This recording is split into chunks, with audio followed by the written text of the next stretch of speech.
Use your headphone.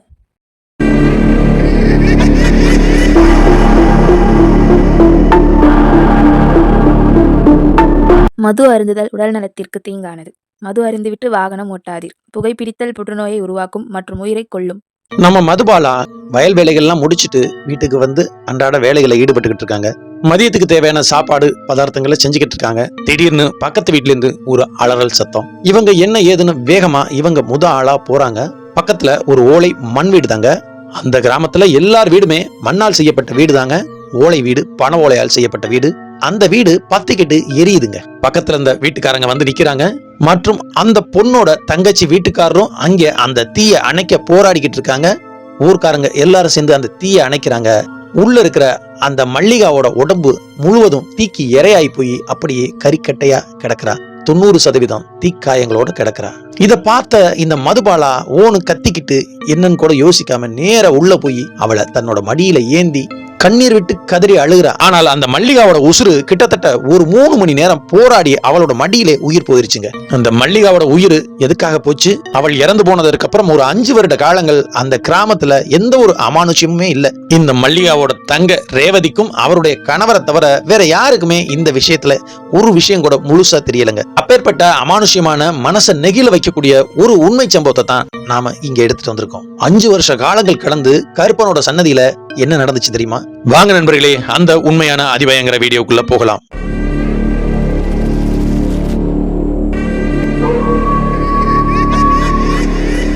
வணக்கம் நண்பர்களே, நான் உங்கள் சண்முக பிரபு. வெல்கம் டு மாய மர்மங்கள். மேலும் நண்பர்களே, நீங்க நமது வீடியோவுக்கு புதியவரா இருந்தா, உங்களுக்கு நமது சேனல் பிடிச்சிருந்தா நமது சேனலை சப்ஸ்கிரைப் பண்ணிட்டு பக்கத்துல இருக்க பெல் பட்டனையும் அழுத்திருங்க. அப்பதாங்க நாம போடக்கூடிய வீடியோ உடனுக்குடன் உங்களை வந்து சேரும். மேலும் இதுபோல் உங்கள் வாழ்க்கையிலோ உங்களோட நண்பர்களோட வாழ்க்கையிலோ உண்மையான அதிபயங்கர அமானுஷ்ய சம்பவங்கள் ஏதேனும் நடந்திருந்தா கீழே தெரியக்கூடிய எனது வாட்ஸ்அப் எண்ணுக்கு வாய்ஸ் மெசேஜாவோ எனக்கு அனுப்புங்க. அந்த உண்மையான அதிபயங்கர சம்பவம் நமது சேனல்ல ஒளிபரப்பப்படும். இந்த சம்பவம் 1995 காலகட்டத்தில் நடந்தது. காளையார் கோவிலிருந்து கல்லல் போற ரூட்ல உள்ள ஒரு சிறிய குக்கிராமம் தாங்க. அதாவது காளையார் கோவிலிருந்து கல்லல் போற பஸ் ரூட்ல ஒரு 5 to 10 கிலோமீட்டர் தள்ளி இருக்கிற ஒரு குக்கிராமங்க. அப்படி அந்த கிராமத்துக்கு போறதுக்கு இந்த மெயின் ரோட்ல இருந்து இறங்கி கிட்டத்தட்ட ஒரு 4 கிலோமீட்டர் நடந்தே போகணுங்க. அந்த கிராமத்துல அந்த காலகட்டத்துல வெறும் 30 வீடு தாங்க வசிக்கிறாங்க. அந்த கிராமத்தை பத்தி பார்க்கணும்னா இந்த 4 கிலோமீட்டர் சொன்னல, இந்த மெயின் ரோட்ல இறங்கணும்னா நேர ஒரு வண்டிச்சாலை, மண்வழிச்சாலை அப்படியே அந்த கிராமத்துக்கு போங்க. அது ஒரு டெத் எண்ட் மாதிரி தாங்க. அந்த கிராமத்துக்கு போற வழிச்சாலை மட்டும் தாங்க அது. அந்த வழியில இறங்கி நடந்தோம்னா ரைட் ஹேண்ட் சைடு பார்க்கும் பெரிய கம்மாங்க. கிட்டத்தட்ட ஒரு 10 அடி உயரத்துல பெரிய கரை ஒன்று இருக்கும், கம்மா கரை. அந்த கரையில முழுக்க மாமரங்கள் தாங்க இருக்கும். எப்பொழுதுமே இவர்கள் இந்த வண்டிச்சாலையில நடந்து போறது வழக்கம் இல்லைங்க. இப்படி இந்த கரை மேல ஏறி அந்த கரையை ஒட்டியே நடந்து போவாங்க நிழலுக்காக. அப்படி மாமரங்கள் நிறைந்த அந்த வண்டிச்சாலை இந்த இடத்துல இருந்து அவங்க கிராமம் போற அந்த 3-4 கிலோமீட்டர் தூரமே அந்த கரை அப்படியே தொடர்ந்து வருங்க. இந்த கிராமத்துக்கு மட்டுமே உள்ள சொந்த கம்மாங்க. அந்த கம்மா கரைக்கு கீழே இடது பக்கம் பார்த்தோம்னா, அதாவது இந்த வண்டிச்சாலை நடுவில் இருக்கும் ரைட் ஹேண்ட் சைடு கம்மா கரை, லெப்ட் ஹேண்ட் சைடு வயல்வெளிகள் ஃபுல்லா இருக்குங்க. பச்சை பசேல்னு அந்த இடமே காட்சி அளிச்சிருங்க. செம்மர கட்டில பச்சை போர்வையை போத்திருந்தா எப்படி இருக்குமோ அதே மாதிரி செம்மண் பூமி, முழுக்க செம்மண் பூமி அப்படியே படர்ந்து இருக்குது. அந்த செம்மண் பூமியில பச்சை பசேல்னு விவசாயம் நடந்துகிட்டு இருக்கு. அந்த காலகட்டத்தில் சிறப்பா நடந்துகிட்டு இருக்கு. அப்ப தண்ணி பிரச்சனை அவ்வளவுதான் கிடையாதுங்க.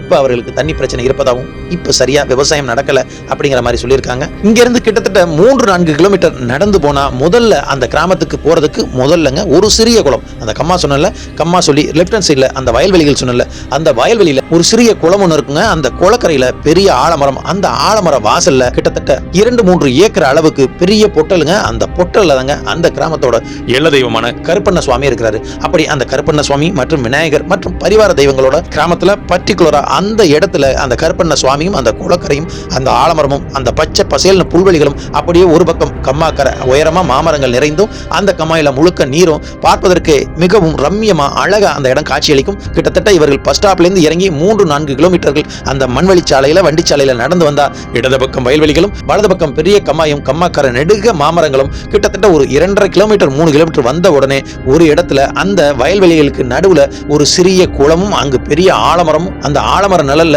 2-3 ஏக்கர் அளவுக்கு ஒரு பொட்டல் காடு. அதுல இந்த கருப்பண்ண சுவாமி பரிவார தெய்வங்களோட அங்கு கம்பீரமா காட்சியளிக்கிறாரு.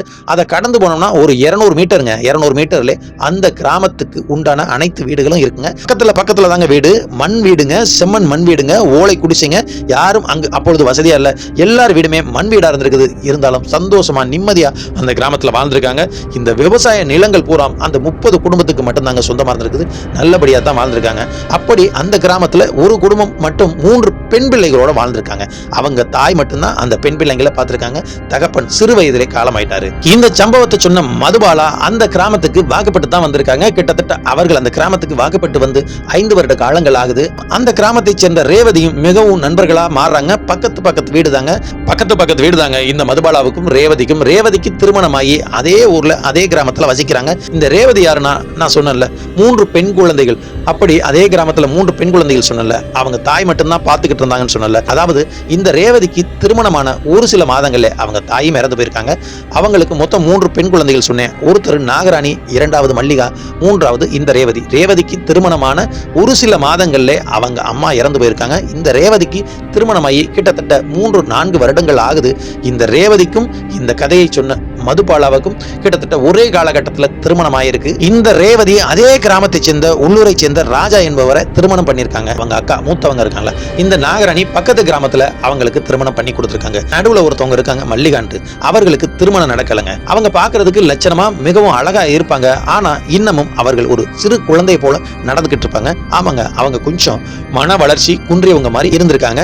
அதனால இந்த ரேவதி தாங்க அவங்கள அவங்க வீட்டுல வச்சு பாத்துக்கிட்டு இருக்காங்க. இந்த ரேவதிக்கு அந்த காலகட்டத்தில் குழந்தை கிடையாதுங்க. இந்த ரேவதியும் ராஜாவும் அந்த கிராமத்துல சந்தோஷமா இருந்துகிட்டு இருக்காங்க. ரேவதி அந்த மல்லிகாவை நல்ல முறையில தான் பாத்துக்கிட்டு இருந்திருக்காங்க. இந்த ரேவதியோட கணவரான ராஜா அதே கிராமத்துல விவசாய வேலைகளை பாத்துக்கிட்டு இருந்திருக்காங்க. அது ஒரு வானம் பார்த்த பூமிங்க. மழை பெஞ்சா விவசாயம் நடக்கும். அந்த காலகட்டம் நல்ல மழை, ஒரு போகம் மட்டும் விவசாயம் நடந்துகிட்டு இருந்திருக்கு. மற்ற காலகட்டங்களில் வேற ஏதாவது வெளி வேலைக்கு செல்றது அவரோட வழக்கம். அப்படி இந்த மதுபாலவும் இந்த ரேவதியும் நல்ல நண்பர்களா இருக்கும் பொழுது ஒரு நாள் காலையில இந்த ரேவதி வயல்கள் வேலைக்காக அவங்களோட சொந்த வயல்ல வேலை பார்க்க போயிடுறாங்க. இப்ப இந்த வீட்டுல இந்த மல்லிகா, அதாவது மன வளர்ச்சி கொஞ்சம் கம்மியா இருக்கிற அந்த மல்லிகாவும் இந்த ரேவதியோட கணவர் ராஜாவும் இருக்கிறாங்க. பக்கத்து வீட்டுல மதுபாலா இருக்கிறாங்க. அன்னைக்கு வீட்டு வேலையை பார்த்துக்கிட்டு அந்த நேரத்துல அங்க இருக்கும் பொழுது திடீர்னு ஒரு அலறல் சத்தம் கேட்குது. அதை கேட்டு மதுபாலா வேலை பார்த்துக்கிட்டு இருந்த அந்த பொருட்கள் அப்படியே போட்டுட்டு ஒரே ஓட்டமா ஓடி போய் பாக்குறாங்க. அந்த ஓலை வீடு கொழுந்து விட்டு மழை எரியுதுங்க. கிட்டத்தட்ட அக்கம் பக்கம் இருந்த ஒரு சில பேரும் அங்க வந்து நிக்கிறாங்க. இந்த ரேவதியோட கணவர் ராஜா கத்துறாரு, ஓன்னு கத்துறாரு. ஐயோ தீ பிடிச்சுக்கிச்சே, என்னாச்சுன்னு தெரியலே அப்படின்னு சொல்லி கத்துறாரு. அப்படி கத்தும்பொழுது அங்கு இருந்த சில ஆண்களும் பெண்களும் தண்ணியெல்லாம் அள்ளி ஊத்தி அந்த வீட்டை அணைக்கிறாங்க. அதுக்கப்புறம் உள்ள போய் பார்க்கும் பொழுதாங்க இந்த மல்லிகா தீக்கு இரையாகி 90% எரிந்த நிலையில அப்படியே கறிக்கட்டையா கிடக்குறாங்க. இந்த காட்சியை பார்த்த மதுபாலா ஓன்னு கத்தி அழறாங்க. அவங்களுக்கு இந்த மல்லிகாவை ரொம்ப பிடிக்கும். அவங்களுக்கு மட்டும் இல்லைங்க, அந்த கிராமத்துல நிறைய பேருக்கு மல்லிகாவை ரொம்ப பிடிக்கும். எந்த கள்ளம் கபடம் இல்லாத மனசுங்க, குழந்தை மனசு. எதை கேட்டாலும் சிரிச்சுக்கிட்டே பதில் சொல்ற அந்த பெண் வீட்டு வேலைகளும் ஓரளவுக்கு நல்லா பார்க்கக்கூடிய பெண்ணுங்க. அதனால அந்த கிராமத்துல நிறைய பேருக்கு மல்லிகாவை ரொம்ப பிடிக்கும். குழந்தை மனசு, அதனால எல்லாருக்குமே ரொம்ப பிடிக்கும். ரொம்ப அழகா இருக்கிற அந்த மல்லிகா அப்படியே கறிக்கட்டையா கிடக்கிறத பார்த்து பதறி துடிச்சு என்ன ஏதுன்னு யோசிக்காம மதுபாலா அந்த வீட்டுக்குள்ள போய் மல்லிகாவை தூக்கி தன்னோட மடிக்கில வச்சுட்டு ஓன்னு கத்துறாங்க. உடனடியாக வயல் வேலைக்கு போன ரேவதிக்கும் தகவல் தெரிஞ்சு ஓன்னு கத்தி கதறி துடிக்கிறாங்க. கிட்டத்தட்ட 30-40 குடும்பங்களும் அங்கு ஒன்னா வந்து சேர்ந்துடுறாங்க. எல்லாரும் பரிதாபப்படுறாங்க. இந்த பொண்ணு பொழைக்கிறதுக்கு 1% கூட வாய்ப்பு இல்லை அப்படிங்கிற மாதிரி தாங்க இருக்குது. உடனே பக்கத்துல இருக்க வாழை மரத்துல வாழை இலையெல்லாம் வெட்டி வாழை இலையை சுத்தி போட்டி அவளை நடு வீட்டுல கொண்டு வந்து போட்டிருக்காங்க. அப்ப இந்த மல்லிகா மதுபாலவை செய்கைகள்ல கூப்பிட்டு அவள் காதலியே ஒரு சில விஷயத்த சொல்றா. என்ன சொல்றான்னா, அவங்க அக்கா நாகராணி இருக்காங்கல்ல, அவங்களை இவங்களுக்கு ரொம்ப பிடிக்குமாங்க. இந்த நாகராணியும் இந்த மல்லிகாவை வாரத்துக்கு ஒரு முறை வந்து பார்த்துட்டு போவாங்க. அவங்க இந்த மல்லிகாவுக்கு தேவையான நிறைய பதார்த்தங்கள் கொண்டு வந்து கொடுத்து அவங்கள பார்த்துட்டு போறதாங்க வழக்கம். ஆனா அந்த நாகராணி இந்த மல்லிகாவை கூட்டி அவர் வீட்டுல கொண்டு வச்சுக்க முடியாத சூழ்நிலையில தாங்க இதே கிராமத்துல இந்த ரேவதி தன்னோட கடைசி தங்கச்சி ரேவதி இருக்கிறதுனாலையும் மல்லிகாவை ரேவதி கிட்டே ஒப்படைச்சிட்டு போயிருக்காங்க. நாகராணிக்கு தகவல் சொல்லி அந்த நாகராணியும் வந்துகிட்டு இருக்காங்க. நாகராணிக்காக அந்த மல்லிகா உயிரை கையில புடிச்சுக்கிட்டு இருக்கிற மாதிரி இருக்கிறாங்க. கிட்டத்தட்ட 2 மணி நேரங்கள் ஆகுது. அந்த நாகராணியும் அங்க வந்துடுறாங்க. ஓனு கத்தி கதறி துடிக்கிறாங்க. இருந்தாலும் இந்த நாகராணி அந்த மல்லிகா பக்கத்துல போறதுக்கு பயப்படுறாங்க. அழகா இருக்கக்கூடிய தங்கச்சி 5 அடி உயரத்துல இருக்கக்கூடிய தன்னோட தங்கை இப்படி எரிந்து கறிக்கட்டையா இருக்கிறத பார்த்த இந்த நாகராணிக்கு பயம் ஏற்பட்டு பக்கத்துல போகலங்க. இந்த மல்லிகா கடைசியா தன்னோட அக்காவை பார்த்த சந்தோஷத்துல இந்த மதுபாலாவோட காதுல ஒரு சில விஷயங்களை சொல்லுறா. அப்படி இந்த மல்லிகா சொன்ன ஒரு சில விஷயங்கள் அந்த மதுபாலாவோட காதுல கேக்குது. இருந்தாலும் இந்த மதுபாலனால அதை முழுசா புரிஞ்சுக்க முடியலங்க. காதுல என்ன சொல்லியிருக்கானா, தன்னோட தங்கச்சிங்கிற மட்டும்தான் இந்த மதுபாலாவுக்கு கேட்டிருக்கு. அவ என்ன முழுசா சொல்ல வந்தாங்கிறது இவளுக்கு முழுமையா கேட்கல. அந்த கிராமத்துல உள்ளவங்களும் கேட்கறாங்க திரும்ப திரும்ப, என்னமா சொன்னா அப்படின்னு சொல்லி கேட்கும்பொழுது, இல்ல தங்கச்சின்னு தான் சொன்னா, எனக்கு வேற எதுவும் கேட்கல அப்படின்னு இந்த மதுபாலாவும் சொல்லி முடிக்கிறாங்க. அந்த கிராமத்துல அவளுக்கும் நல்லடக்கம் முடிஞ்சிருதுங்க. கிட்டத்தட்ட இந்த மல்லிகாவோட இறப்புல அந்த கிராமத்துல இருக்க நிறைய பேருக்கு சந்தேகம் இருக்குங்க. நல்லா இருந்த பெண், அதுவும் கொஞ்சம் மன வளர்ச்சி குன்றிய பெண், எல்லார்ட்டையும் சகசமா பேசக்கூடிய பெண், திடீர்னு எப்படி தன்னோட உடம்புல மண்ணெண்ணெயை ஊத்தி பத்த வச்சுக்க முடியும் அப்படிங்கிற ஒரு பேச்சு இருக்குங்க. மல்லிகாவோட தங்கச்சி வீட்டுக்காரன ரேவதியோட புருஷன் தாங்க ராஜா கூட இருந்திருக்கிறாரு. இந்த மல்லிகா வீட்டுல இருந்திருக்குது. இந்த மல்லிகா மண்ணெண்ணெயை ஊத்தி தீ வச்சுக்கிட்டதா தாங்க அவர் ஊர் முழுக்க சொல்லியிருக்காரு.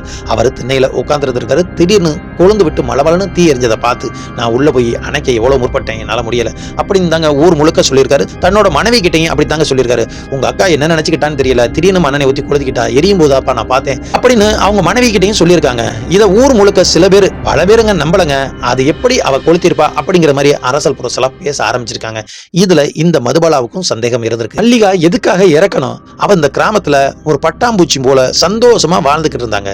அவளோட வாழ்க்கையில சந்தோஷம் மட்டும்தான் இருந்துச்சு. அவள் தற்கொலை பண்ணிக்கிறதுக்கு வாய்ப்பே இல்ல அப்படிங்கிறது தாங்க இந்த மதுபாலாவோட எண்ணமும். அப்படி கிட்டத்தட்ட ஒரு 4-5 வருட காலங்கள் எப்படி அந்த கிராமத்துல போனதுன்னே தெரியலங்க. கிராமத்தார் எவருக்கும் எந்த ஒரு சிறு துளி அமானுஷ்ய சம்பவங்கள் கூட நடக்கல. இந்த மதுபாலா முதற்கொண்டு எதுவும் மதுபாலாவுக்கும் நடந்ததே கிடையாதுங்க. மதுபாலாவுக்கு இந்த மன நெருடல் மட்டும் 5 வருட காலங்கள் இருந்திருக்கு. ஆனா ஒண்ணுங்க, இந்த ரேவதிக்கும் ரேவதியோட கணவருக்கு மட்டும் இந்த மல்லிகாவோட உருவம் தத்ரூபமா தெரிய ஆரம்பிச்சிருக்குங்க. இந்த ரேவதி எங்காவது வேலைக்கு போய் இரவு நேரங்களில் தன்னோட வீட்டு வாசல்கள்ல நிற்கும் போது இந்த மல்லிகா தத்ரூபமா அவங்க கண்ணு முன்னாடி வந்து அப்படியே நின்றுருக்காங்க. அழுத கோலத்துல கண்ணுல கண்ணீரோட அவங்களுக்கு அப்பப்ப காட்சி தந்திருக்காங்க. இது ரேவதிக்கு ஒரு குழப்பத்தை ஏற்படுத்தியிருக்கு.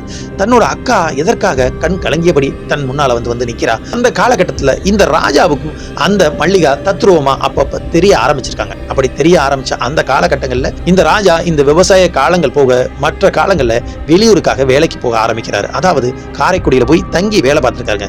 ஏதாவது நல்லது கெட்டது விசேஷம்னா இவர் கிராமத்துக்கு வந்துட்டு போயிருக்காரு. இந்த கிராமத்துல சரியா தங்குறது கிடையாதுங்க. இந்த கிராமத்துல அவர் சரியா தங்குறது கிடையாது. இது இந்த ரேவதிக்கும் கொஞ்சம் சந்தேகத்தை வரவழைக்குது. அப்படி சந்தேகத்தை வரவழைச்சுங்க தன்னோட கணவர்கிட்ட நேரடியா விவாதம் பண்ணி கேட்கிறாங்க. என்னோட அக்கா எப்படி இறந்துச்சு அதை சொல்லு, எங்க அக்கா தற்கொலை பண்ணிக்காது, நீ அன்னைக்கு வீட்டுல தானே இருந்த அப்படின்னு சொல்லி கேட்கும்போது அங்கே 2 பேருக்குமே சிறிய விவாதம் மாதிரி ஆகுதுங்க. இருந்தாலும் இந்த ராஜா ஜெயிச்சிடறாரு. என்னடி சொல்ற, அவங்க எதுக்காக தீ குளிச்சாங்கன்னு எனக்கே தெரியல, என்ன சந்தேகப்படுறியா, உங்க அக்காவை என் அக்காவை தானே பாத்துக்கிறேன். இந்த கணவரும் அந்த ரேவதி கிட்ட சொல்றாருங்க. சொல்லி ரேவதியோட மனசை மாத்திடுறாரு. அதாவது ரேவதிக்கு சொல்லி புரிய வச்சிடறாரு, எனக்கும் இதுக்கும் எந்த சம்பந்தமும் இல்லை அப்படிங்கிற மாதிரி. இந்த ரேவதிக்கு 1 வருட காலங்களுக்கு அப்புறம் தான் இந்த சந்தேகங்கள் மெல்ல மெல்ல வர ஆரம்பிக்குது. அப்ப தன்னோட கணவர் இந்த சாவுக்கு காரணம் இல்லைன்னா தன்னோட அக்காவோட சாவுக்கு வேற யாராவது காரணமா இருப்பாங்களோ அப்படின்னு இந்த ரேவதி முடிவு பண்ணி அந்த கிராமத்து எல்லை கோவிலான அந்த கருப்பண்ணசாமி கோயில போயிட்டு ஒவ்வொரு திருவிழாவுக்கும் வேண்டுதல் வைக்கிறாங்க. எங்க அக்கா எப்படி இறந்தாங்கன்னு எனக்கு தெரியணும், எதனால இறந்தாங்கன்னு தெரியணும். ஏன் அக்கா இப்ப என் கண்ணு முன்னாடி வந்து அப்பப்ப வந்து நின்று அழுகும் பொழுது ஏதோ ஒரு பிரச்சனையால தான் என் அக்கா இறந்துப்பா போல இருக்கு அப்படின்னு சொல்லிட்டு அந்த கருப்பசாமிக்கு சில வேண்டுதல் வைக்கிறாங்க. அதாவது கிடாவட்டி உனக்கு பொங்க வைக்கிறேன் திருவிழா காலகட்டங்கள்ல, எனக்கு மனசு உறுத்தலாவே இருக்குது, எனது அக்கா எப்படி இறந்தாங்கன்னு எனக்கு தெரியணும், மனசார வேண்டிக்கிறாங்க. கிட்டத்தட்ட இந்த மல்லிகா இறந்து 1 வருட காலங்களுக்கு அப்புறம் தான் இந்த கருப்பசாமி கோயில போயிட்டு வேண்டுதல் வைக்கிறாங்க. அங்க வேண்டுதல் வச்சும் 2-3 காலங்கள் கடந்துருதுங்க. கிட்டத்தட்ட 4-5 வருடங்கள் கடந்துருது. 4-5 வருடம் கழிச்சு இந்த கோவிலுக்கு மறுபடியும் கும்பாபிஷேகம் நடக்குதுங்க. அதாவது 12 வருஷத்துக்கு ஒரு டைம் கும்பாபிஷேகம் நடக்கும்ல. ஒரு 8 வருடங்கள் கழிச்சு இந்த சம்பவம் நடந்து 4 வருடமும் முடிஞ்சதுக்கு அப்புறம் அந்த கோவில்ல கும்பாபிஷேகம் நடக்குது. கும்பாபிஷேகம் நடந்து, அதாவது இந்த கோயில்ல அந்த வழக்கம் இருக்குங்க, 12 வருஷத்துக்கு ஒரு முறை இந்த கோவில் கும்பாபிஷேகம் நடக்கும் பொழுது திருவிழா எடுப்பாங்க. அதாவது வருடம் திருவிழா எடுப்பாங்க. முக்கியமா இந்த கும்பாபிஷேகம் நடந்த அந்த வருடம் மட்டும் இந்த கோவில்ல சாமியாடி பக்கத்துல ஒரு குளக்கரை சொன்னல, அந்த குளக்கரையும் இந்த கம்மாக்கரையும் அந்த இடத்துல கொண்டு போயிட்டு இந்த கோவிலோட பூசாரி சாமியாடிகள் எல்லாமே இரவு நேரங்கள்ல எரிசோறு கொண்டு போய் வீசுறது வழக்கமாங்க. இந்த கருப்பசாமி மற்றும் பரிவார தெய்வங்கள் நிறைய இருக்கு. அந்த பரிவார தெய்வங்கள் அனைவருமே சாமி ஆடி இரவு நேரங்கள்ல எரிசோறு எரியிற வழக்கமாங்க அங்க இருந்திருக்குது. கிடா வெட்டுவாங்க. கிடாய அந்த கோவில்ல வெட்ட மாட்டாங்க. கரக்கரன்னு அறுத்து அந்த ரத்தத்தை ஒரு பானையில பிடிச்சி அந்த ரத்தத்தை சமைச்ச சாதத்தோட கலந்து கையில உருண்டையா பிடிச்சுக்கிட்டு இந்த கருப்பசாமி கோவில் பூசாரி சாமியாட மற்றும் பரிவார தெய்வங்கள் அனைத்து பேரும் சாமியாடி கிட்டத்தட்ட ஒரு 7-8 பேர் அப்படியே புடைசூழ அங்கு போய் இந்த எரிசோரை இரவு நேரங்களில் அந்த ஊரணி கரைக்கு அடுத்து உள்ள ஏரிக்கரை பக்கமா தூக்கி எரியறது வழக்கமாங்க. இது 12 வருஷத்துக்கு ஒரு முறை இந்த கும்பாபிஷேக காலகட்டத்தில் மட்டும் நடந்திருக்குதுங்க. அப்படி எரிசோறு வீசிட்டு வர்றது வழக்கம். இப்ப அந்த கும்பாபிஷேகம் முடிஞ்சு இந்த திருவிழாவுக்காக இந்த ராஜாவும் காரைக்குடியிலிருந்து தனது சொந்த கிராமத்துக்கு வந்திருக்காங்க. கிட்டத்தட்ட இந்த 30 குடும்பத்துக்கும் சொந்தக்காரங்க நிறைய பேர் வந்திருக்காங்க. வெகு விமரிசையா அந்த கோவில் திருவிழா நடக்குது. கிட்டத்தட்ட 10 நாள் திருவிழா முடிஞ்சு இந்த எரிசோறு வீசுற அந்த நாளும் இரவு நேரத்தில் வருதுங்க. அதாவது இரவு 12 மணிக்கு மேலதான் இந்த எரிசோறு வீசும் நிகழ்வு நடக்கும். அதற்கப்புறம் அந்த கிடா அதாவது ஆட்டுக்கறி எல்லாம் சமைச்சு கிட்டத்தட்ட 4:30 5 மணிக்கெல்லாம் அந்த தெய்வத்துக்கு அந்த சாப்பாடை போட்டு கறி குழம்புலாம் ஊத்தி படையல் வச்சு அந்த பூசாரி கிட்ட அருள் கேட்கறது வழக்கங்க. அந்த பூசாரியும் அருளாடி சில பேருக்கு குறி சொல்ற மாதிரி சொல்லுவாருங்க. அது வருஷத்துக்கு ஒரு டைம் மட்டும் தான் அந்த பூசாரி பண்ணுவாரு. மற்ற காலகட்டங்கள்ல கிடையாது. அருள் வந்து ஆடி அந்த படையலை நான் முழுசா ஏத்துக்கிட்டேன் அப்படிங்கிற மாதிரி அவர் சொல்லுவாருங்க. அந்த பூசாரி கிட்ட குறி கேட்கறதுக்காக இந்த 30 குடும்பத்தை சேர்ந்த நிறைய சொந்தக்காரங்களாம் அங்க வந்திருக்காங்க. அப்படி இந்த எரிசோறு வீசி முடிக்கிறாங்க. வீசி முடிச்சு அந்த கிடாயெல்லாம் ஆட்டுக்கறி எல்லாம் சமைக்கிறாங்க. சமைச்சு விடியற் காலை 4:30 5 மணி வாழ படையல் போட்டு கறி வச்சு அவருக்கு மதுப்பாட்டு எல்லாம் படைச்சு தேங்காய் பழத்தோட தூப ஆராதனைகளோட இந்த பூசாரிக்கு சாமி அழைக்கிறாங்க. மேளதாளங்கள் முழுங்க இந்த பூசாரி பட்டையோட கையில அருவா சாட்டையோட வந்து நிக்கிறாரு. ஆனால் வழக்கத்துக்கு மாறாக இவருக்கு அருள் வந்து இறங்கி ஆடவே கிடையாதுங்க. உரிமை மேளம்லாம் அடிச்சு பாக்குறாங்க, குழவை போட்டு பாக்குறாங்க. இந்த பூசாரி அருள் வந்து ஆடவே இல்லை. இது என்ன அவசகுணமா இருக்குதே அப்படிங்கிற மாதிரி எல்லாரும் பேசுறாங்க. இந்த பூசாரி மறுபடியும் எவ்வளவோ பண்ணி பாக்குறாரு. அவரோட உடம்புல அருள் வரல. உடனே இந்த கோவில் பூசாரியோட தாத்தா அங்க இருக்கிறாரு. அருள் வரலைன்னா என்னப்பா, திருவிழா முடிஞ்சிருச்சு, படையல் போட்டுட்டாங்க, சாமியை காக்க வைக்க வேணாம், தீபத்தை காட்டி பூஜையை முடிங்க அப்படின்னு சொல்லிட்டு அந்த கோவில்ல தீப ஆராதனைகள் எல்லாம் முடிஞ்சு பூஜையை முடிச்சுட்டு வழக்கம் போல அந்த பிரசாதத்தை ஆளுக்கால் பிரிச்சுக்கிட்டு அந்த 10 நாள் திருவிழா அந்த விடியற் காலை 6 மணியோட அனைவரும் அந்த இடத்தை விட்டு பிரிய முற்படுறாங்க. அந்த நேரத்துல இந்த ராஜாவோட ஃப்ரெண்ட் இருக்காங்கல்ல, அதாவது இந்த ரேவதியோட கணவர் ராஜா காரைக்குடியிலிருந்து வேலை முடிச்சுட்டு இந்த கிராமத்துல வந்து இருக்கிறாருல, அவரோட ஃப்ரெண்டு 3 பேர் அந்த இடத்துக்கு வர்றாங்க. வந்து ஒரு சில விஷயத்த சொல்றாங்க. அந்த கிராமத்தார் முன்னிலையில ஒரு சில விஷயங்கள் சொல்றாங்க. என்ன சொல்றாங்கன்னா, 12 மணிக்கா நாங்க கம்மா கரையில தண்ணி அடிச்சுக்கிட்டு இருந்தோம், அதாவது மது குடிச்சுக்கிட்டு இருந்திருக்காங்க. இந்த எரிசோறு கொடுக்கும்போது கிராமத்தார் அனைவருமே கோவில்ல இருப்பதாங்க அந்த கிராமத்தோட வழக்கம். ஆனா இந்த எரிசோறு கொடுக்கும்போது இவங்க 4 பேரும் இரவு நேரத்துல திருவிழாவை கொண்டாடுறதுக்காக ஏரிக்கரையில உட்காந்துக்கிட்டு மது குடிச்சுக்கிட்டு இருந்திருக்காங்க. அந்த நேரம் தாங்க இங்கு எரிசோறு கொடுத்திருக்காங்க. அப்படி எரிசோறு கொடுக்கும்போது இதுல ஒரு சில பேர் சொல்லியிருக்காங்க, நம்ம எரிசோறு கொடுக்கையில அங்கே இருக்கணும்டா அப்படின்னு இந்த 3 பேர்ல ஒருத்தர் சொல்லியிருக்காரு. அதை இவங்க காதல கேட்காம நம்ம சாப்பிட்டுட்டு உடனே போவோம் அப்படிங்கிற மாதிரி சொல்லியிருக்காங்க. இந்த எரிசோறு எதுக்காக கொடுக்கறதுனா, அந்த கிராமத்துல உள்ள துஷ்டமுனி, பேய், பிசாசு அதற்கெல்லாம் இந்த தெய்வமே கொண்டு வந்து அந்த எல்லையில உணவு பதார்த்தங்களை கொடுக்கறதா வழக்கம்ங்க. அந்த கிராமத்துல 12 வருஷத்துக்கு ஒரு முறை தான் நடந்திருக்குது. சில கிராமங்கள்ல வருடம் நடக்கும். அங்கு 12 வருஷத்துக்கு ஒரு முறை மட்டும் நடந்திருக்கு. இந்த தெய்வம் அந்த ஆன்மாக்களும் அந்த முனி, பேய், பிசாசுக்கும் இந்த எரிசோறு கொடுத்து அவங்கள இந்த தெய்வத்தோட கட்டுப்பாட்டுல வச்சிருந்திருக்காருங்க இந்த கருப்பசாமி. அந்த நேரம் பார்த்து இவர்கள் அதே எல்லையில தூரத்துல மது குடிச்சுக்கிட்டு இருந்திருக்காங்க. அப்ப இந்த 4 பேரும் மது குடிச்சுக்கிட்டு இருந்திருக்கும் பொழுது எங்கிருந்தோ வந்த கருப்பான ஒரு உருவம் வேகமா அவர்களுக்கு முன்னால வந்து நடுவுல கடாத வந்து நின்று இருக்குங்க. நின்ன தோரண கருப்பா இருந்த அந்த சேடான உருவம் அப்படியே புயல் காத்து மாதிரி அங்க வீசின அந்த விஷயத்தையும் பார்த்து இவங்க மிரண்டு 4 பேரும் 4 திசைக்கு பறந்து ஓடி இருக்காங்க. அதுல 3 பேர் மட்டும் தப்பிச்சு இப்ப அந்த இடத்துக்கு வந்து சேர்ந்திருக்காங்க. இவங்க இரவு 1 மணிக்கெல்லாம் கோயிலுக்கு வந்துட்டாங்க. யாரு? அந்த 3 பேர் மட்டும் வந்துட்டாங்க. இப்ப அந்த ராசா மட்டும் மிஸ்ஸிங். வந்தவங்க யாருக்கிட்டையும் அங்க நடந்ததை சொல்லல. சொன்னா திட்டுவாங்கன்னு பேசாம அமைதியா இருந்திருக்காங்க. இருந்தாலும் இவங்க 3 பேருக்கும் பயம். இரவு நேரத்துல அந்த நேரத்துல வந்த அந்த கருப்பான உருவம் என்ன, அப்படியே புழுதி பறக்க சூறாவளி காற்றா சுழன்றுகிட்டு வந்த அந்த உருவம் என்ன அப்படிங்கறத மனசுல நினைச்சுக்கிட்டு பயத்தோடவே இருந்திருக்காங்க.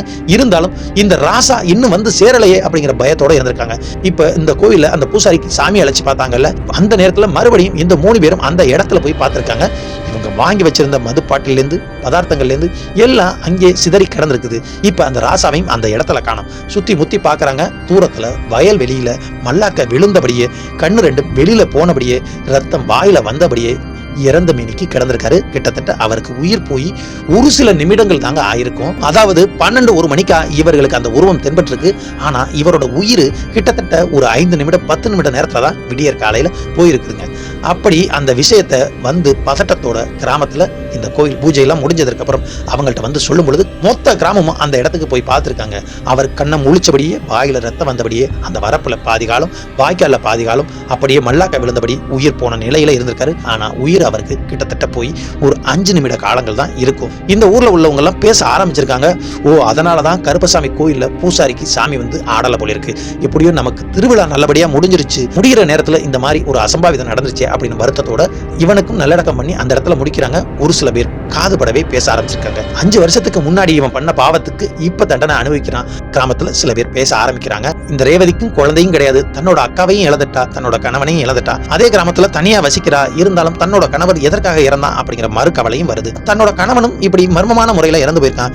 எப்படி இறந்தான் அப்படிங்கிறது தெரியல. ஆனா இந்த கருப்பசாமி கோவில் எல்லைக்கு வந்து கும்புறதை மட்டும் அவ கைவிடவே இல்லைங்க. கிட்டத்தட்ட இந்த சம்பவம் எல்லாம் முடிந்து 1 மாதம் 2 மாத காலங்கள் ஆயிருக்கும். அந்த நேரத்துல இந்த கிராமத்துல உள்ள ஒரு தம்பதிங்க கல்லலுக்கு பக்கத்துல உள்ள சின்ன நகரத்துல சின்னதா டிஃபன் கடை வச்சிருந்திருக்காங்க. அந்த டிஃபன் கடையை வச்சுக்கிட்டு அவங்க அங்கேயே தங்கி இருந்து அந்த டிஃபன் கடையை நடத்திக்கிட்டு இருந்திருக்காங்க. வெள்ளி செவ்வாயோ 10 நாளைக்கு ஒரு முறையோ இவர்கள் கிராமத்துல உள்ள அந்த சொந்த வீட்டுக்கு வந்துட்டு அந்த சொந்த வீட்டை சுத்தம் பண்ணிட்டு போறது வழக்கம். அப்படித்தாங்க கணவன் மனைவி 2 பேரும் கடையை முடிச்சுட்டு மாலை நேரத்துல அந்த கிராமத்துல சைக்கிளை நோக்கி வர்றாங்க.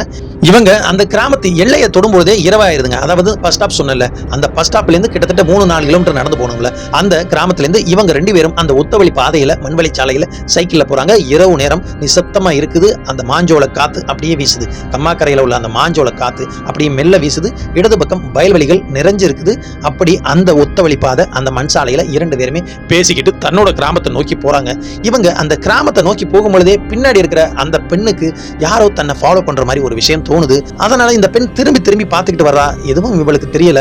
இப்படியே போகும்பொழுது அந்த கருப்பசாமி கோவில் எல்லையும் வருது. அந்த இடத்துக்கு போன உடனே தான் அவரு திரும்பி தன்னோட மனைவி கிட்ட கேட்கிறாரு. சைக்கிள் ஓட்டிட்டு போனவர், என்னப்பா ஒரு சில இடத்துல நீ அமைதியா இருந்தியே, என்னாச்சு அப்படின்னு சொல்லி கேட்கும்பொழுது, இல்ல ஒண்ணும் இல்ல அப்படின்னு சொல்லி அந்த பெண் சமாளிக்கிறா. வந்தவங்க கருப்பசாமி கோயில்ல சாமி கும்பிட்டு போலாம்னு அவர் இறங்குறாரு. இல்ல நம்ம நாளைக்கு வரும்போது கும்பிட்டுக்கலாம், நீங்க போங்க நேரமாச்சு அப்படின்னு சொல்லி அந்த பெண் சொன்ன உடனே இவரும் சைக்கிளை மிதிச்சு தன்னோட ஊர்ல சொந்த கிராமத்துல உள்ள அந்த வீட்டுக்கு வந்து சேராங்க. வீட்டை சுத்தம் பண்ணிட்டு இரவு அங்கே தங்குறாங்க. அப்படி இரவு நேரம் அந்த வீட்டில் சுத்தம் பண்ணிட்டு அவங்க படுத்து இருக்கும் பொழுது இரவு 12-1 மணி இருக்கும். வித்தியாசமான சத்தங்கள் கேட்க ஆரம்பிச்சிருக்கு இந்த கணவருக்கு. அவரு எழுந்து பார்க்கும் பொழுது தன்னோட மனைவி மூளையில ஒரு ஓரமா அமைதியா அமர்ந்திருக்கா. இவர் வேகமா போய் அந்த பொண்ணுகிட்ட என்னமாச்சு என்ன அப்படின்னு சொல்லி கேட்கும் பொழுது தன்னோட கணவனை பார்த்து ஒரு மாதிரியா சிரிக்கிறாங்க. அந்த சிரிப்போட அர்த்தம் அவருக்கு அப்ப புரியல. வித்தியாசமா சிரிக்கிறா. தன்னோட காலை ஒரு மாதிரி இழுத்து இழுத்து நடக்கிறா. இவரு என்னாச்சு என்னாச்சு அப்படின்னு திரும்ப கேட்கும் பொழுது அவள் மெல்ல இவரோட கணவரை திரும்பி பார்த்துட்டு தன்னோட புருஷனை பார்த்து, அண்ணே நல்லா இருக்கியானே அப்படின்னு கேட்கும்போது இவருக்கு தூக்கி வாரி போடுதுங்க. இவள் பண்ற செய்கையெல்லாம் வித்தியாசமா இருக்குதே, இது அந்த பொண்ணு இல்ல அப்படின்னு இவருக்கு உடனடியா மல்லிகாவோட ஞாபகம் வருதுங்க. அந்த மல்லிகா பண்ற அனைத்து செயலையும் இவ பண்றாங்க. அதாவது தன்னோட மனைவி பண்றா. சற்று பயந்து போறாரு. பயந்து போயிட்டு ஒரு அதட்டாரு. என்னாச்சு அப்படின்னு சொல்லி கேட்கும்போது அது திடீர்னு சுயநினைவுக்கு வருது. யாராவது தன்னோட மனைவி டப்புன்னு சுயநினைவுக்கு வந்து என்னங்க ஆச்சு என்ன அப்படின்னு சொல்லி திரும்ப மாறி மாறி பேசுறா. அன்னியன் படத்துல வர்ற விக்ரம் மாதிரி ஒரு சில நேரம் மல்லிகாவா மாறி இவர்கிட்ட பேசியிருக்கா. ஒரு சில நேரம் தன்னோட மனைவியா இருந்திருக்கா. இவரும் படுத்து தூங்குறது போல தூங்குறாரு. ஆனா அப்பப்ப அந்த பெண் எழுந்து உட்கார்ந்து இருக்கிறத பார்த்து இவருக்கு நடுக்கம் வருது. நம்ம தனியா இருக்கிறோம், தன்னோட மனைவி உடம்புல அந்த மல்லிகா வந்து இருக்கிறது மாதிரி இருக்கே அப்படின்னு சொல்லிட்டு அந்த ஊர்ல இருக்க சொந்தக்காரங்களுக்கு தகவல் சொல்றாரு. அந்த சொந்தக்காரங்களும் அந்த இரவு நேரத்துல அங்க வர்றாங்க. அவங்க வந்ததுக்கு அப்புறமும் அவ உடம்புல மல்லிகா வந்துட்டு போறதா இருக்குது. விடியற வரைக்கும் காத்துக்கிட்டு இருக்காங்க. அதற்கப்புறம் பூசாரிக்கு தகவல் சொல்றாங்க. பூசாரி இந்த பெண்ணை கோயிலுக்கு நேர கூட்டிட்டு வர சொல்றாரு. இவங்க கோயிலுக்கு நேர அந்த பொண்ணை கூட்டிட்டு போறாங்க. காலையில பாக்குறாங்க. அந்த பொண்ணுக்கு விபூதி எல்லாம் பூசி வேப்பலை அடிச்சு பாக்குறாங்க. அந்த பொண்ணோட உடம்புல எதுவும் ஆடல. அந்த பெண் நார்மலா இருக்கிறா. அந்த பெண் அந்த கணவரோட மனைவியா அப்படியே இருக்காங்க. ஒன்னும் பிரச்சனை இல்லை, சரியா போச்சு அப்படின்னு விபூதியை பூச்சி அனுப்பி போறாங்க. இவங்களும் அந்த கிராமத்துல இருந்து டிஃபன் கடை வைக்கிறதுக்காக ஒரு 10 கிலோமீட்டர்ல ஒரு கடையும் வீடு இருந்துச்சுல, அங்க நேர இவங்க போறாங்க. போன இடத்துல அன்னைக்கு அவங்க கடை போடல. இந்த மனைவிக்கு உடம்பு சரியில்லாம படுக்கிறாங்க. கிட்டத்தட்ட ஒரு 4-5 மணி இருக்கும். அந்த இருள் சூழ்ற அந்த நேரம்ங்க, ஒரு 5-5:30 இருக்குன்னு வைங்கள. அந்த நேரத்துல மல்லிகா மறுபடியும் அந்த பொண்ணோட உடம்புல வர்றா. உடனே இந்த கணவர் சற்று யோசிக்காம ஒரு சில நண்பர்களை கூட்டிட்டு தன்னோட மனைவியை சைக்கிளே கூட்டிட்டு தனது சொந்த கிராமத்துக்கு வேகமா வந்து சேர்றாரு. அப்படி நேர அந்த கருப்பனோட வாசல்ல கொண்டு வந்து இறக்குறாரு. அதுக்கு முன்னால இந்த விஷயம் காட்டுத்தீ மாதிரி பரவி அந்த 30 குடும்பத்துக்கும் தெரிய வந்துருச்சுங்க. இந்த மல்லிகா அவ உடம்புல வந்திருக்கா அப்படிங்கிறது காலையில எல்லாருக்கும் தெரிய வந்திருக்கு. இந்த பூசாரி விபூதி எல்லாம் போட்டு சரியாச்சுன்னு சொல்லி அனுப்பினோடனே அவங்களோட வீட்டுக்கு போயிடறாங்க. அதாவது நகரத்துல உள்ள வீட்டுக்கு போயிருக்காங்க. இப்ப சாயந்தரம் மறுபடியும் மல்லிகா அவ உடம்புல வந்தோடனே இந்த கருப்பசாமி கோயிலுக்கு கூட்டிட்டு வந்திருக்காங்க.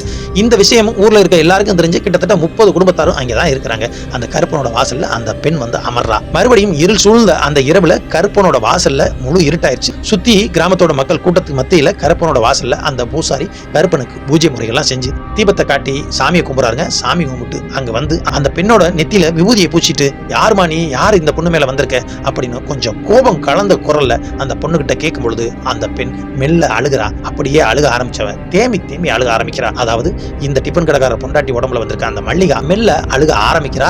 இந்த ரேவதியும் அங்கதான் வந்து நிக்கிறா. ரேவதிக்கும் முன்னாடியே அந்த ஊர்ல தகவல் சொல்லியாச்சு, உங்க அக்கா தான் அவ உடம்புல வந்திருக்கா அப்படின்னு தகவல் போயிருச்சு. இந்த பொண்ணு அழுக ஆரம்பிச்ச அந்த நேரத்திலே அந்த நகரத்திலேருந்து வர்றதுக்கு முன்னாடி அவங்க அக்கா பக்கத்து கிராமத்துக்கு சேர்ந்த அவங்க அக்கா நாகராணிக்கும் தகவல் சொல்லி அவங்களும் வந்துட்டாங்க. மொத்த கிராமம் அங்கேதான் இருக்குது. இந்த மல்லிகா அழ ஆரம்பிக்கும் பொழுதே இந்த பூசாரி விபூதியை தலையில அடிச்சு, யாரு நீ எதுக்காக வந்திருக்க சொல்லுன்னு அதட்டல் தோணியில கேட்கும்போது அது மேலும் பயந்து அழுக ஆரம்பிக்குது. அழுதுகிட்டு ஒரு சில விஷயங்களை சொல்லுது. நான் என்னோட அக்கா தங்கச்சி எல்லாரையும் பார்க்க வந்திருக்கேன் அப்படின்னு ஓனு கத்தி கதறி அழுகுது. அந்த பொண்ணோட செயல் நடவடிக்கை பார்த்தே அந்த கிராமத்துல இருக்கவங்க எல்லாருமே நான் யாருன்னு சொல்லாமலே தெரிஞ்சுக்கிட்டாங்க. அது வேறு யாரும் கிடையாதுங்க, 5 வருஷத்துக்கு முன்னாடி இறந்து போன அந்த மல்லிகா தாங்க. அப்படியே மன வளர்ச்சி குன்றிய நிலையில இருக்கிற அந்த பெண் எப்படியெல்லாம் செய்கைகள் செய்யுமோ அதை தாங்க அந்த பொண்ணு செஞ்சுக்கிட்டு நேர ரேவதி முன்னாடி போய் உட்கார்ந்து ரேவதியை கட்டி பிடிச்சி அழுகுதுங்க. அந்த ரேவதியும் ஓனும் கத்தி கதறி அழுகிறா.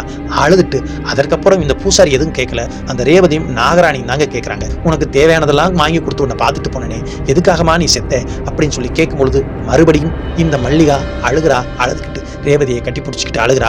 உனக்கு தெரியாது அன்னைக்கு என்ன நடந்துச்சுன்னு அந்த மல்லிகா தன்னோட வாயால சொல்லி அழுதுருக்கா. உன் புருஷன் தான் என்ன கொளுத்தி விட்டான் அப்படின்னு அந்த கிராமத்தார் முன்னிலை சொன்ன உடனே அந்த கிராமத்துல இருந்தவங்க எல்லாம் ஷாக் ஆயிட்டாங்க. என் புருஷன் உன்னை ஏன் கொளுத்துனா, அதை ஏன் இப்ப சொல்ற, இவ்வளவு காலங்கள் நீ என்கிட்ட வந்து சொல்லல, எத்தனை தடவை வந்து என்ன பார்த்திருப்ப, நீ ஏன் சொல்லல அப்படின்னு ரேவதி அழுகிறா. மல்லிகா மேல ரேவதிக்கும் பாசம், இந்த நாகராணிக்கும் பாசங்க. அவங்க சின்ன வயசுல இருந்து இவங்க 3 வரையும் அவங்க அம்மா பத்திரமா பாத்துக்கிட்டாங்க. அவங்க திருமணம் ஆனதுக்கு அப்புறம் அவங்க அம்மா தவறிட்டாங்க. அவங்க அம்மா தவறினதுக்கு அப்புறம் மல்லிகாவை பத்திரமா பாத்துக்கணும் தாங்க இந்த ரேவதியோட ஆசையும். திரும்பவும் இந்த ரேவதி கேட்கறாங்க, நீ என்கிட்ட ஏன் சொல்லல, 5 வருட காலங்களாச்சு, நான் எத்தனையோ தடவை அழுது தேமி இருப்பேன், நீ எப்படி என்னை விட்டு போன, எதுக்காக போனேன்னு ஏன் நீ சொல்லல அப்படின்னு. நான் சொன்னேன், நான் உன்னை அடிப்பான், உன்னை காயப்படுத்துவான், அதுக்கு தான் நான் உனக்கிட்ட சொல்லல அப்படின்னு அந்த பொண்ணோட வாயால மல்லிகா அவ உடம்புல இருந்து சொல்லியிருக்கா. சரி இப்ப எதுக்கு வந்த, இப்பவும் நான் உன் புருஷனை கொல்லலைன்னு தான் சொல்ல வந்தேன், நீ தான் உன் புருஷனை கொண்டுபிட்ட அப்படின்னு ரேவதி கிட்ட சொல்றான். உடனே இந்த ரேவதியும், நான் எப்படி கொன்னேன், ஆமா நீ தான் வருஷம் அந்த சாமி கிட்ட வந்து சொன்னேன், அந்த சாமியை நானும் எவ்வளவோ தடுத்து பார்த்தேன், கேட்கல அப்படின்னு சொல்லுது. என்ன சொல்ற அப்படின்னு இந்த ரேவதியும் இந்த நாகராணியும் கேட்கும்போது இந்த ஊர்க்காரங்களாம் ஆர்வமா அதை கேட்டுக்கிட்டு இருக்காங்க. அந்த நேரத்துல அந்த பூசாரியோட உடம்புல அந்த சாமி அருள் வந்து இறங்கி ஆடி இருக்குங்க. ஆடிட்டு அதுக்கு மேல நான் சொல்றேன் எனக்கிட்ட வந்து கேளுதாய் அப்படின்னு சொல்லி அவர் ஆடுறாரு. ஆடிட்டு என்ன சொல்றாருன்னா, 5 வருட காலங்கள் ஆகுது இந்த ஆன்மா, அதாவது உன்னோட அக்கா உனக்கு காவலத்தான் இருந்துச்சு தாய், அவன்கிட்ட ஒரு சில நேரங்கள் கோவமா அவனுக்கு முன்னாடி போய் நிக்க அவன் பயந்து ஊரை காலி பண்ணிட்டு போயிட்டான். உனக்கு காவலா உன் வீட்டை சுத்தியே வந்தா, நானும் இவளை கண்டுக்கல, உன்னோட புருஷனை தண்டிக்கிற எண்ணமும் எனக்கு வரல, உனக்கு இருக்குது அவன் மட்டும்தான் அப்படின்னு நான் இருந்தேன். இருந்தாலும் அவன் கொடுமைக்காரன், அவன் பல வேலைகள் செஞ்சுட்டு போயிட்டான். போன இடத்துலையும் அவன் சரியா இல்லை, வேலைக்கு போன இடத்துலையும் அவன் சரியா இல்லை. அந்த காலகட்டத்தில் திரும்ப நீ தான் வந்து எனக்கிட்ட கேட்ட, என்னோட அக்காவோட சாவுக்கு நியாயம் வேணும், அது யாருன்னு எனக்கு தெரியணும்னு நீ வந்து என்கிட்ட கேட்டியல்ல. அதுலேருந்து நான் காத்துக்கிட்டு இருந்தேன். எனக்கு அந்த கொடை விழா நடக்கும் பொழுது, திருவிழா நடக்கும் பொழுது எல்லாரும் என் வாசல்ல நின்னிய, ஊரை காக்கிறதுக்கு ஊர் எல்லையை சுற்றி நான் வருவேன். அந்த நேரத்தில் இவங்க மட்டும் அந்த எல்லையில் உட்காந்துருந்தாங்க. அந்த கோபத்தில் அவனை ஓங்கி அரைஞ்சிட்டேன் தாயி. அதுல அவன் உசுரை இழுத்து புடிச்சுக்கிட்டு கிடந்தான். எனக்கு விழா எடுத்து முடிகிற வரையும் காத்திருந்து அதுக்கப்புறம் அவன் உயிரை போய் நான் வாங்கினேன். அப்படி இறந்தவன் தான் தாயே உன் புருஷன் அப்படின்னு சொல்லிட்டு ஆடுறாருங்க. அந்த நேரத்துல அந்த கிராம மக்கள்லாம் அந்த நேரத்துல உடல் எல்லாம் சிலிர்த்து போய் என்ன அறியாம அனைத்து பேரும் கருப்பா அப்படின்ட்டு கையெடுத்து கும்பிடுறாங்க.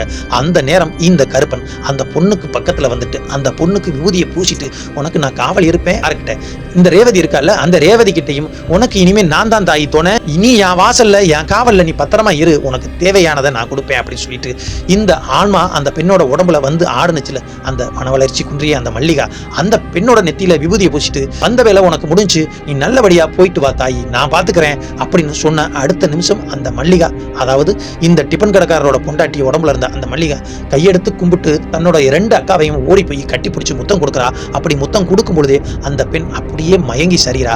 அந்த பெண் மயங்கி சரிஞ்ச அடுத்த நிமிஷம் இந்த கருப்பன் கோயிலோட பூசாரி உடம்புலையும் அந்த தெய்வம் இறங்கி மறுபடியும் ஒரு திருவிழா கோலம் மாதிரி அந்த கருப்பன் கோயில் வாசல் அப்படியே மங்களகரமா உயிரோட்டமா அந்த இடத்துல முடிஞ்சிருக்குங்க.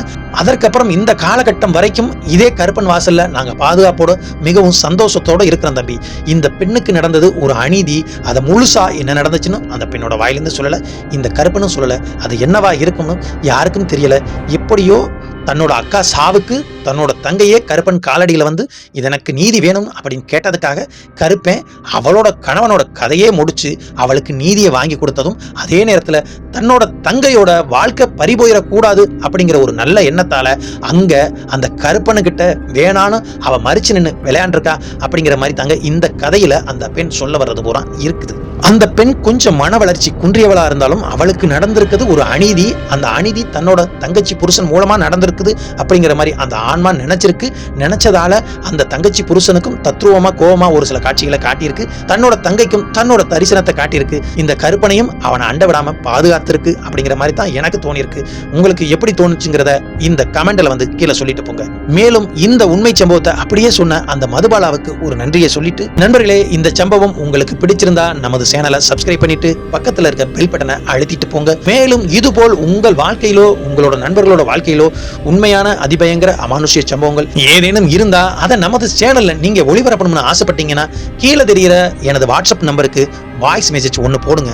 அந்த சம்பவத்தை நானே உங்களை தொடர்பு கொண்டு முழுசையும் கேட்டு தெரிஞ்சு அது நல்லா இருக்கிற பட்சத்துல கண்டிப்பா நமது சேனல்ல அது ஒளிபரப்பப்படும். நன்றி, வணக்கம். நான் உங்கள் சண்முக பிரபு.